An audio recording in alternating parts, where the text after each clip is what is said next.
chronic infection.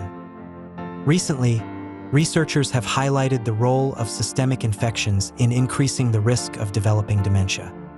It has been proposed that the correlation between infectious diseases and dementia may be specific to certain pathogens or types of dementia. Research is increasingly focusing on the connection between particular infections and dementia, including herpes, pneumonia, COVID-19, and gum disease. Studies indicate a higher prevalence of dementia among individuals with these infections. Given the complexity of diseases leading to dementia, it is improbable that they are solely caused by a single infection.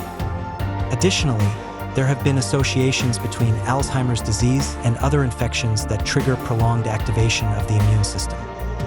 The oral herpes virus, HSV-1, causes cold sores and remains in the body for life, with a high likelihood that most people will eventually become infected with HSV-1. While it usually infects the body, HSV-1 has also been found in the brain. An important link between HSV-1 and dementia is the discovery of HSV-1 DNA in the protein tangles characteristic of Alzheimer's disease. In addition, some researchers believe that herpes may cause excessive inflammation in the brain, potentially triggering or exacerbating Alzheimer's disease. Individuals who carry the APOE4 gene variant have an increased risk of developing Alzheimer's disease. Interestingly, herpes infections in the brain appear to be more common in people with this gene. One theory is that APOE4 makes it easier for the herpes virus to enter the brain.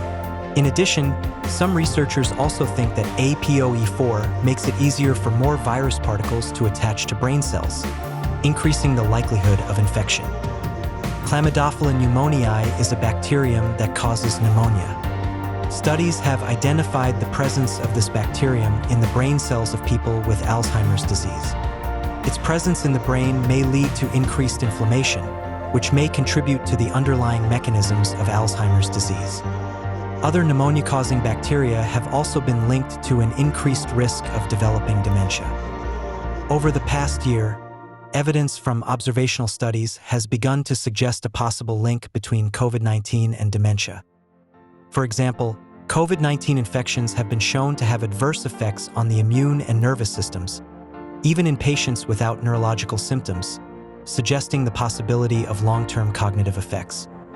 In addition, some research suggests that elderly COVID-19 patients may experience a rapid decline in cognitive function during the recovery period after infection, particularly after severe cases. Gum disease might play a role in the development of Alzheimer's disease.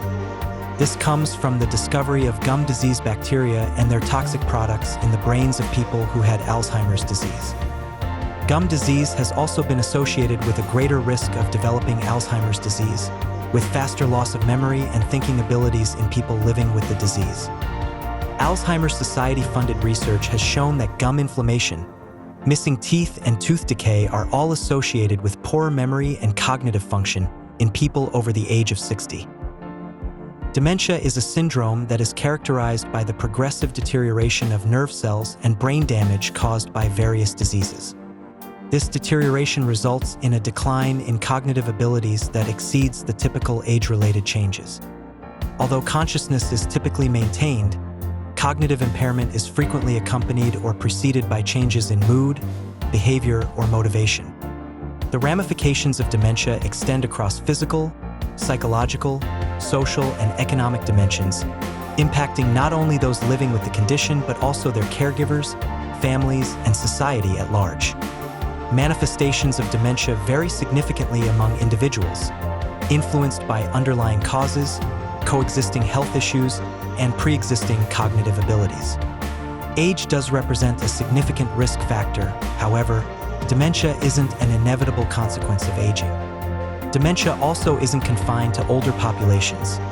Young-onset dementia, occurring before age 65, constitutes up to 9% of cases. While symptom management strategies exist, most forms of dementia lack a cure. Hence, preventing conditions associated with its development becomes paramount in mitigating risk. If you have any questions or comments, please leave them below. If you found this video helpful, please like and subscribe. Thank you for watching.